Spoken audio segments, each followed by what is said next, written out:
Hey players, welcome to a brand new episode of The Deplorables starring Sandy Broussard and Javin Majors. This dynamic duo has been arrested in Houston, Texas for posing as funeral directors and stealing thousands of dollars of insurance money from grieving families. Some families who lost their loved ones in violent ways, children, all of the above. Y'all grab your tea, have a seat, and try not to throw up. Javin Majors is charged with forgery while Sandy Broussard is charged with theft.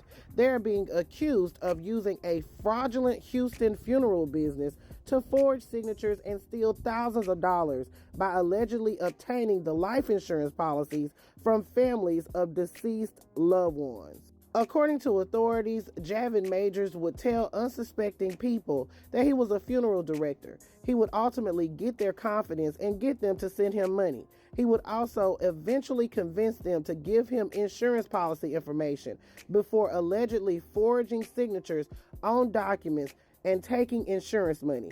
He said many times the families were supposed to have funeral services done for their loved ones, and many times it did not happen. This investigation has been ongoing for 8 months. Multiple people claim that they have been victimized by Sandy Broussard and Javin Majors. Authorities said that the two were working together to scam the victims out of thousands of dollars.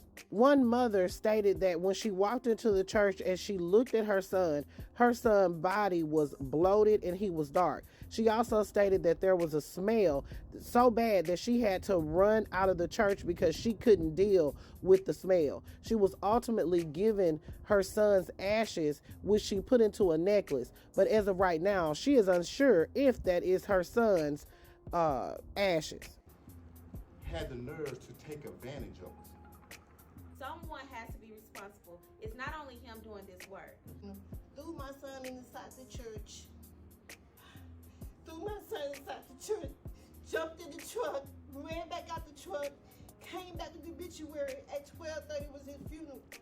That is ridiculous. And after he did that, my son was smooshed down in the casket. Once he seen the policy was $20,000, he fortunately signed my dad's name and maxed out the policy. Players, this is ridiculous and a hot boo-boo shitty mess. So, authorities did not name the fictitious funeral home.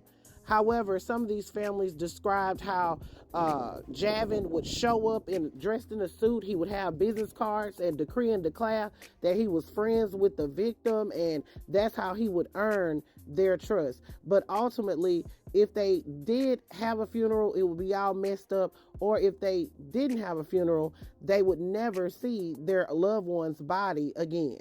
So what was he doing with the bodies? Players, this is so very sad. Put your thoughts in the comments. 2024. It's not shaping up to be a good year. Let me know what you're thinking. This is Double D Mo for the Black Accurate News.